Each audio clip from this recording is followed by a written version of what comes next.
some আৰু anyৰ ব্যৱহাৰ আমি ক'ত some ব্যৱহাৰ কৰিম আৰু ক'ত any ব্যৱহাৰ কৰিম in general assertive আৰু affirmative sentenceত some ব্যৱহাৰ হয় হয়বোধক বাক্যবিলাকত আৰু বৰ্ণনামূলক বাক্যবিলাকত some ব্যৱহাৰ হয় আৰু নেগেটিভ অৰ্থাৎ নহয়বোধক আৰু ইন্টাৰোগেটিভ সেন্টেন্স অৰ্থাৎ প্ৰশ্নবোধক বাক্যবিলাকত any ব্যৱহাৰ হয় এটা এক্সেপশনাল ৰুল আছে কেতিয়াবা কোনো প্ৰশ্ন কৰা হয় কোৱেশ্চন কৰা হয় কোৱেশ্চন টু অফাৰ সামথিং কিবা এটা অফাৰ কৰাৰ কাৰণে কিবা এটা বিচৰাৰ কাৰণে আৰু যদি আমি ভাবো যে আনসাৰটো হয়তো পজিটিভ হ'ব তেনেকুৱা ক্ষেত্ৰত আমি প্ৰশ্নবোধক বাক্যবিলাকতো কেতিয়াবা সাম ব্যৱহাৰ কৰিব পাৰো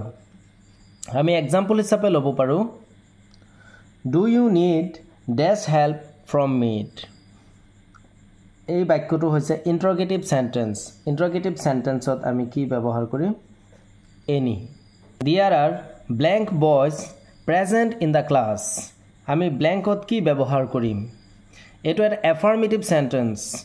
so affirmative sentenceত আমি some ব্যৱহাৰ কৰিম I cannot give you blank money cannot আছে এটো এটা negative sentence গতিকে negative sentenceত আমি any ব্যৱহাৰ কৰিম I cannot give you any money Did you buy blank bread today This is an interrogative sentence গতিকে interrogative sentenceত আমি any ব্যৱহাৰ কৰিম